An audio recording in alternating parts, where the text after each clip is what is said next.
Hello everyone. Today I am going to start antiarrhythmic agents. This is a topic from your syllabus under the cardiovascular system. In first lecture of antiarrhythmic agents, I am going to discuss about introduction to arrhythmia, antiarrhythmic agents and classification of antiarrhythmic agents. So, before starting the antiarrhythmic agents or treatment of arrhythmia, we should understand about the arrhythmia. What is arrhythmia and how it produces. Arrhythmia is nothing but the condition in which irregular cardiac rhythm occur or cardiac rhythm becomes irregular. Right? There is a irregularity in the heart rate. Heart rate will increase or decrease drastically. That condition is known as the arrhythmia. So arrhythmia is all about the disturbance in the cardiac rhythm or heart rhythm. And an arrhythmia may arise because of alteration in automaticity, conduction velocity and refractory period of myocardial cells. As we know that during the heart rate or heartbeat production, different specialized myocardial cells produces the electrical conduction, and these cells are involved in the formation or production of automatic electric impulse and conduction of that impulse through the different tissue of the myocardium, right? And generally produce the action potential, and this action potential control the heartbeat. So alteration in this type of function of the myocardial cells leads to the arrhythmia. Alteration in automaticity, conduction velocity, refractory period of the myocardial cells. Refractory period is nothing but the period between the two impulses. One impulse generated and completed, and after the completion or termination of one impulse, second impulse is generated. So time between these two, that is termination of the previous impulse and generation of the new impulse, that period is known as the refractory period. This is the major part of the heart, right? Most important are SA node, that is sinoatrial node, then AV node, that is the atrioventricular node, right? Here present in the atrium, right atrium, right? At the top of right atrium, SA node is present, and at the bottom of the atrium, that is the junction between atrium and ventricular, AV node is present. That's why it is known as the atrioventricular node. These two nodes are important for the impulse generation and impulse conduction into the heart, that is generation of the action potential. So another important part are right atrium, left atrium, right ventricle, left ventricle, right bundle of His, then Purkinje fibers. Right? So normally how action potential is generated or one beat is produced. Normally AV node cells depolarize quickly, that is the atrioventricular node cells depolarize quickly and thus control the heart rhythm. And the impulse are conducted from the SA node. See, it is denoted in figure, right? Impulse conducted from the SA node, right? Across the atria to the AV node and then down to the bundle of hairs, right? This impulse conducted from the SA node to the atria, that is both atria, right atria and left atria, to the AV node, and then down to the bundle of hairs here, bundle of hairs, as well as to the Purkinje fibers, right? And at last ventricle, both right and left ventricle. These all things happen in a coordinate manner. That is important, right? These all things happen in the coordinated manner. That is important, and with accuracy also, right? This termed as a sinus rhythm. This whole process which is occurred into the coordinate manner as well as with the accuracy is known as the sinus rhythm. And the cardiac arrhythmia may arise from the abnormality in either impulse formation or impulse conduction, or by both, right? Normally, impulse formation and impulse conduction should be in the controlled manner as well as in accuracy, right? If abnormalities occur in the impulse formation or impulse conduction by the myocardial tissues or by both, right? Abnormalities in both impulse formation as well as impulse conduction in myocardial cells, that will lead to the arising of the arrhythmia. That is the irregular heart rhythm or heart rate, right? That will lead to the arrhythmia. Now, this type of abnormalities can be happened due to the different reason, right? Abnormality in impulse formation and impulse conduction, right, may be happen due to the different reasons. For example, an infection, it is the reason for arising the arrhythmia. What happen in infection? Infection may cause the death of pacemaker cells, that is cells of the SA node, and that is the conducting tissue for the impulse within the heart, right? SA node cell, it is very important for the conducting the impulse into the myocardium, right? It is the conducting tissue, right? And it is also known as the pacemaker. As we know that SA node, it is known as the pacemaker, right? So infection into the SA node may cause the death of pacemaker cells, right? And that will lead to the arrhythmia, because conducting tissue get damaged, then conduction of the impulse will not be in regular manner, and that will lead to the arrhythmia. Second reason is the ectopic pacemaker activity, right? Normally under physiological condition, this activity may arise in the part of the heart and then the SA node and other conducting tissues, right? As we discussed that this impulse generation and impulse conduction within the myocardial cells, right? This activity under the physiological condition may arise in the other part of the heart than the SA node, and then these are secondary pacemaker, are also known as the ectopic origin, and may arise in the atria and ventricles both.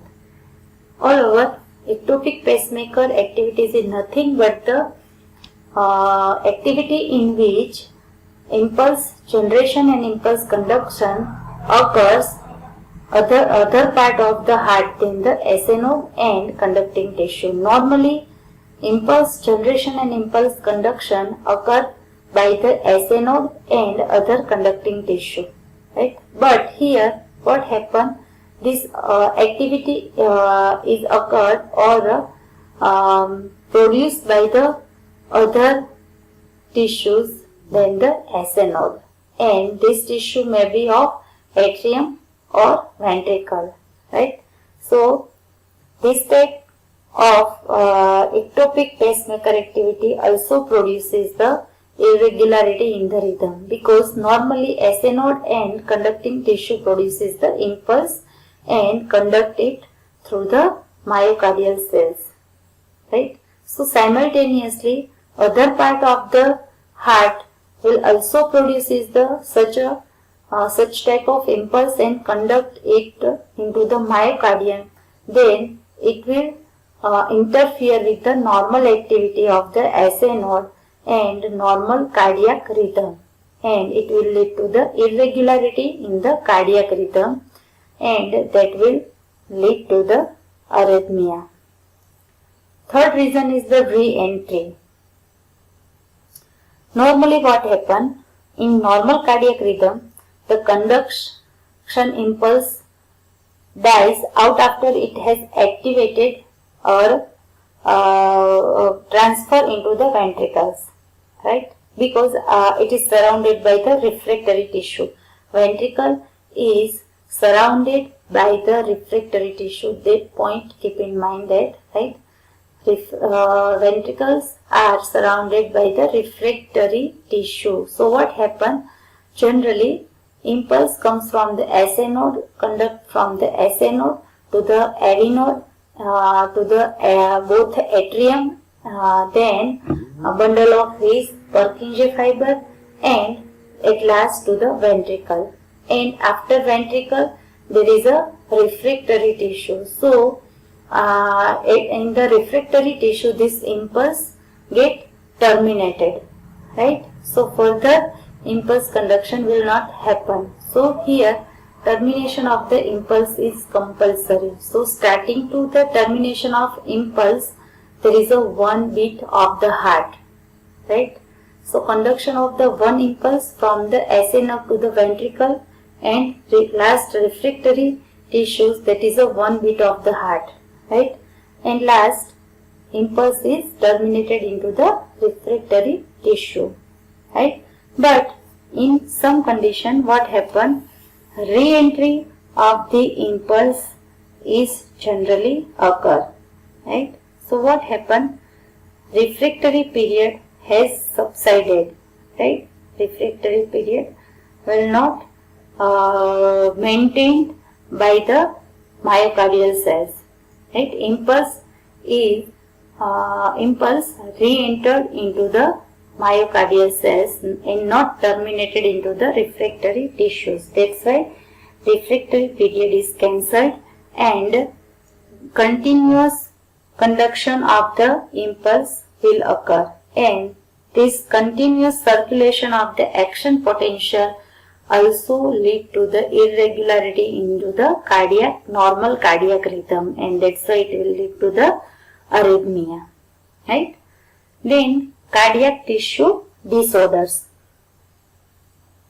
Some cardiac tissue disorders like fibrosis, rheumatic fever, right, that also disturb the conduction network of the myocardial cells and interfere into the normal cardiac rhythm. Then sympathetic or parasympathetic control change, right? For example, different condition like stress, anxiety, exercise or smoking, right, will lead to the change in the sympathetic and parasympathetic control, right? And that's why it also affects the heart. Then other conditions like hypothyroidism, hyperthyroidism, then hypoadrenalism, hyperkalemia, hypokalemia, right, and other electrolyte disturbances leads to the disturbance in the normal cardiac rhythm, and that will lead to the arrhythmia, right?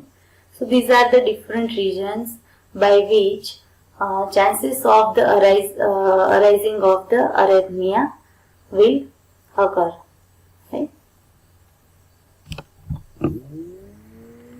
Then electrical conduction in heart, that is the action potential, cardiac action potential. And it is the cardiac action potential is a specialized action potential in the heart. Necessary, and it is necessary for the electrical conduction system of the heart, right? And it is divided into 5 phases: phase 0, phase 1, phase 2, phase 3 and phase 4. Phase 0 is the fast depolarization.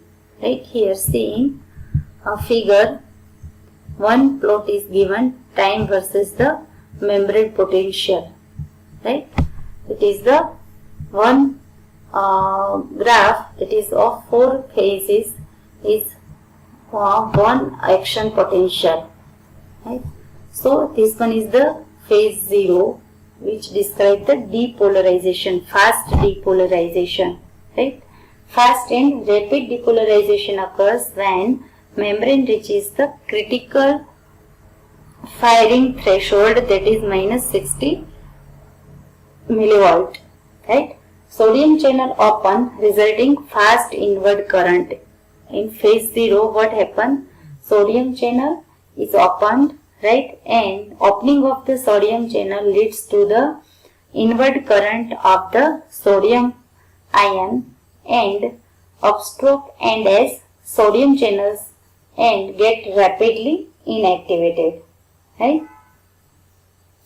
So here, due to opening of the sodium channel, fast influx of or rapid influx of the sodium ion occur, and that will lead to the fast depolarization of the membrane. Simultaneously, calcium channel also open. Right? So it is the phase 0. Then phase 1, it is the partial repolarization. See here is the blue color part, green color part is the phase 0, blue color part is the phase 1, and it is the partial repolarization. Right? So in partial repolarization, what happen? Sodium channel get closed or inactivated. Right? Sodium channel become inactivated, and simultaneously potassium ion channel will open. Right? That rapidly open and close during the transient onward current. See here, depolarization keep the graph up, and repolarization, that means the opposite to the depolarization. So graph becomes down somewhat. That's why it is partial repolarization, and that is because of the inactivation of sodium channel. So sodium channel get closed. Right? So that is the blockage of the sodium ion entry, and that will lead to the partial repolarization. Right? That is phase 1. Next, orange colored line, that is phase 2, and it is the plateau phase. That means there is no change in membrane potential. Right? There is no change in membrane potential. Membrane potential remain same for a time. Right? That is the plateau phase. Right? And plateau phase results from the inward calcium current. Right? Calcium ion current, because opening of the calcium ion voltage sensitive calcium ion channel lead to the entry of the calcium ion. Right? And it lead the potassium ion simultaneously. Right? And there is no change in the membrane potential. Right? After that, yellow color line is the phase 3, and that is the rapid repolarization. See, rapid repolarization, that means opposite to the depolarization. In depolarization, arrow or line going upward side, and in repolarization, line becomes down. Right? So this yellow color down line, that is the phase 3, and show the rapid repolarization of the membrane. Right? In this phase, what happen? calcium ion channel get closed, right? Then potassium ion channel get opened and resulting it to the potassium ion concentration of the intracellular potassium ion concentration will decrease, because opening of the potassium ion channel lead to the efflux of potassium ion. Potassium ion efflux will occur. That means transport of the potassium ion from inside to the outside cell occur, right? Extracellular concentration of potassium ion will increase and intracellular concentration of the potassium ion will decrease, and that's why it will lead to the repolarization, right? And it will initiated by the high concentration of the calcium ion initially, right? And this repolarized line comes into this resting potential phase 4. Phase 4 is the resting potential or pacemaker forward potential. It is also known as the pacemaker resting potential, right? Phase, and it is like the phase 0. After that, again depolarization occur. Phase 0 will start, right? This one is the resting potential, and after the resting potential, again sodium channel will open and depolarization occur. After that, sodium channel get inactivated, partial repolarization will occur, and after that phase 2, that is the plateau phase become, and after that rapid repolarization of the membrane occur, right? So here one action potential is completed, right? Increasing depolarization results from the gradual increase in the sodium permeability, right? And the spontaneous depolarization automatically brings the cell to the threshold of the next action potential, right? And here, from here, next action potential will initiated, right, by opening of the sodium channel. So here one action potential is completed. So one action potential, cardiac potential, involve the 5 phases. Phase 0, that is the rapid depolarization, and rapid depolarization occur due to the opening of the sodium channel and calcium channel, right? That's why intracellular concentration of sodium and calcium ion will increase, and that's why membrane becomes depolarized. After that, phase 1 is partial repolarization, and that is because of the inactivation of the sodium channel. After that, phase 2, that is the plateau phase, and in this phase what happens? Potassium ion and calcium ion channels remain opened.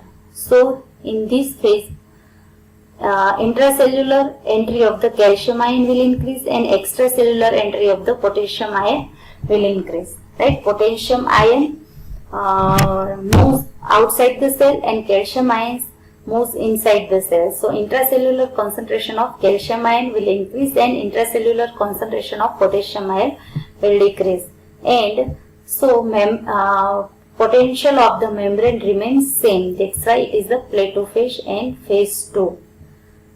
After that, what happen? Calcium ion channel get closed, right? And potassium ion channel remain open. That's why potassium ion moves toward the outside the cell, and that's why membrane becomes the repolarized, right? And phase 4 is the resting potential, right? After that, again new action potential is generated with the opening of the sodium channel. Now arrhythmia can be classified according to the site of origin and heart rate, right? Arrhythmias can be classified according to site of origin, that is, it may be atrial, that may be junctional, or it may be ventricular, right, according to the origin of the abnormality, right, where abnormality of the impulse conduction will arise upon that origin. Arrhythmia can be classified as atrial arrhythmia, junctional or ventricular, right? Whether it is arises from the atrium or junctional, that is between the atrioventricular junction, or from the ventricles. Then according to rate, it may be tachyarrhythmia, that is tachycardia because of the tachycardia, that is because of the increase in heart rate, or whether the heart rate increased or decreased, right? And that is bradycardia or bradyarrhythmia, right? So according to heart rate or rate of the heartbeat, it may be tachyarrhythmia or bradyarrhythmia. And some common types of arrhythmias are given. They are sinus tachycardia, it is also known as the tachyarrhythmia. And in this, an impulse is generated by the SA node and that spreads through the atria and ventricle using normal conduction tissue. It is simply tachycardia, that is increase in the rate of impulse generation. Tachycardia is increasing heart rate, that is because of the increase in the rate of impulse generation, and it is due to the increased in SA nodal automaticity, right? Automaticity of the SA node will increase, and that's why it increases the rate of impulse generation, right? And in this sinus tachycardia or tachyarrhythmia, heart rate ranges between 100 to 180 per minute, right? Heartbeat, that is ranges between 100 to 180 per minute.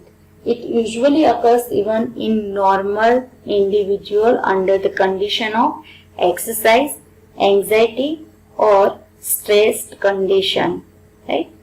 Then atrial flutter, the severity of the increased automaticity, that is enhanced from the tachycardia to the flutter, that is the atrial flutter, and it is characterized by rapid atrial firing at the rate of 150 to 300 beats per minute, right?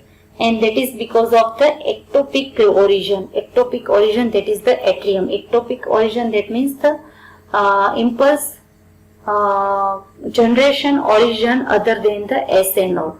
That may be from atrium or that may be from ventricle. Here atrial flutter, that means ectopic origin is the atrium, right? And that's why increasing the heart rate, and that is 150 to 300 beats per minute, right? And ventricular conduction and contraction remain unaffected, right? Then atrial fibrillation, that is because of the increase in automaticity, that is enhanced from the tachycardia, right? And in atrial fibrillation, rapid diagnosed atrial rhythm at the rate 350 to 600 beat per minute, right? 350 to 600 beats per minute in atrial fibrillation, and it occurs due to the random and changing firing automaticity of the ectopic origin, right? In this, AV node plays an important role of the filter, right, to this rapid firing rate and censors majority of the impulses. Then sinus bradycardia, that is also known as the bradyarrhythmia. It is just opposite to the sinus tachycardia. It arises due to the decreased automaticity or decreased heart rate, and it is less than the 60 beats per minute, right? Heart rate or heartbeats becomes 60 beats per minute or less than 60 beats per minute, right? Here SA node with no conduction defect, right? Then ventricular flutter and ventricular fibrillation, right? In both cases, heart rate will increases, that is more than 150 beats per minute, right? So these are the some important or common types of arrhythmia, Right? The major antiarrhythmic drugs were introduced into the medicine as either antimalarial, anticonvulsant or local anesthetic, and it was only the chance that their antiarrhythmic properties were discovered. Right? So, for the treatment of this different type of arrhythmia, antiarrhythmic agents can be used. Right? So, next antiarrhythmic agents we will discuss into the next lecture. Thank you.